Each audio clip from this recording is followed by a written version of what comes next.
True or false? The world was once flooded. If you said true, you're wrong. You see, the world is still flooded. Let's try another question. How many oceans are there in the world? Now, some people might say 7, some people might say 5, but the reality is there is only one ocean in the world. We've come up with different names for different regions of that one giant flooded body of water, but it's all one huge flooded area that we have dubbed the ocean. When I look at a map, I see a water world with a few large islands on it.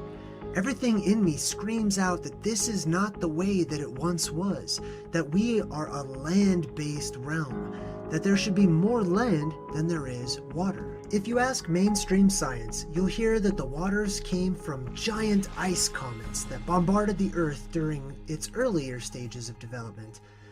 While there are many problems with this theory, there are more recent ideas that say there may be more water beneath the Earth than there is above it.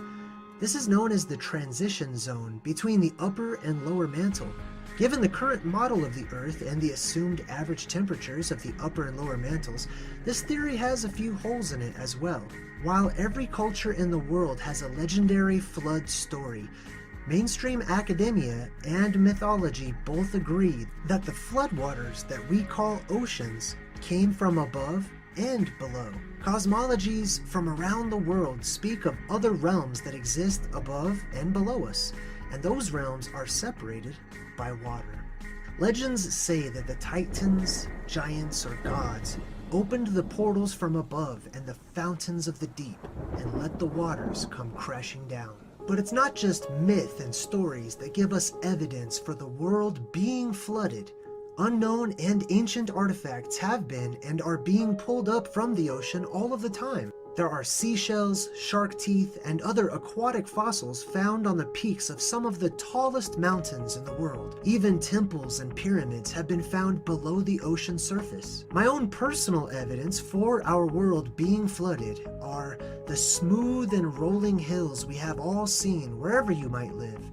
Rolling hills are not created by plate tectonics, continental drift, or erosion over millions of years. They came to be due to all of the debris that was moved about by the currents of the flood. This helps to explain some of the geographic anomalies in our realm. The other proof that has me convinced that we live in a flooded world is the ocean itself.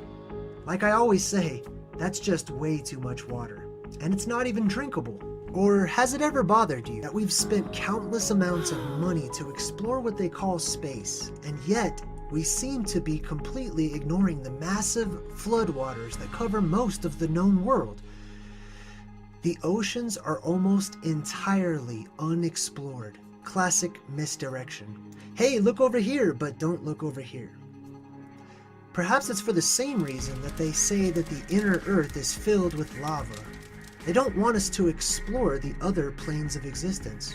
Also, can you imagine what secrets lay at the bottom of the flooded waters that we call the ocean? Like so many other things, the ocean is off limits, sometimes legally, but most of the time it's a fear-based mentality that becomes a mental barrier between ourselves and discovery. The world is flooded. Before the sinking of Atlantis or Noah's Ark, our world had much, much more land. The good news is, this realm operates on the law of cycles. The way things once were is the way that they will be again.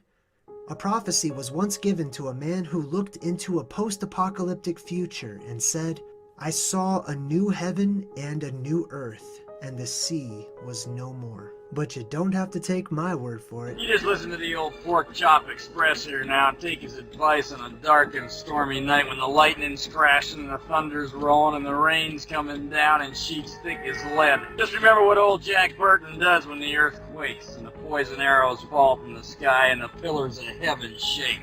Yeah, Jack Burton just looks that big old storm right square in the eye and he says, "Give me your best shot, pal. I can take it."